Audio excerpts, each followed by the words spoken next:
আর নজর রাখবো এবার দাসপুরের দিকে। রোগী মৃত্যু এবং রোগীর মৃত্যুতে দাসপুরে ধুন্ধুমার পরিস্থিতি। দাসপুরের নার্সিংহোমে ভাঙচুর হামলা চালানো হয়। যে ছবি এই মুহূর্তে আপনারা দেখছেন দাসপুরে, সেখানে একটি নার্সিংহোমে এভাবেই ভাঙচুর করা হয়, হামলা করা হয়। রোগী মৃত্যুর জেরে দাসপুরে ধুন্ধুমার পরিস্থিতি একটি নার্সিংহোমে।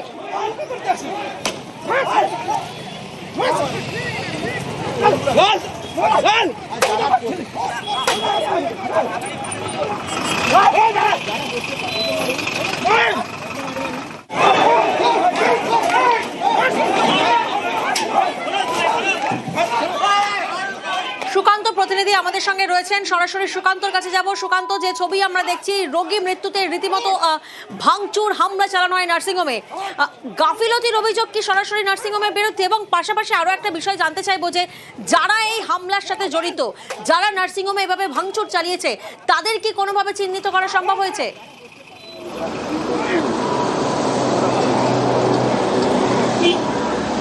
একদমই, দেখো, নার্সিংহোম কর্তৃপক্ষের বিরুদ্ধে গাফিলতির অভিযোগ তুলছেন এলাকার মানুষ। কারণ সুশান্ত মাঝি, যার বয়স 17 থেকে 18 বছর, সেই যুবক গতকাল তার একটা অ্যাক্সিডেন্ট দুর্ঘটনা ঘটেছিল এবং তাতে তার একটি হাত ভেঙে যায় এবং তারপরেই এই নার্সিংহোম, আমরা সেই নার্সিংহোমের সামনেই কিন্তু দাঁড়িয়ে রয়েছি, সেই নার্সিংহোমে কিন্তু অস্ত্রোপচার হয় আজকে দুপুরে।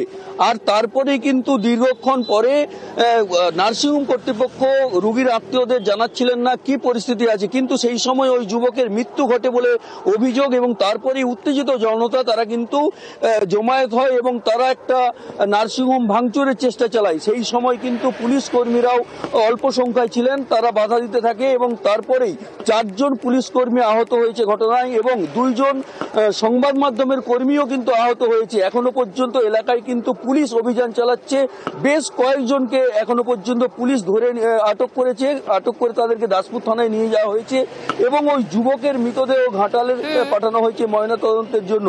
এলাকার মানুষ কিন্তু অভিযোগ তুলছেন যে সুশান্ত মাঝির তার চিকিৎসার গাফিলতির ফলে এই যুবকের মৃত্যু হয়েছে বলে তারা কিন্তু দাবি তুলছেন, আর তাতেই কিন্তু ক্ষোভ উগরে দিয়েছেন তারা।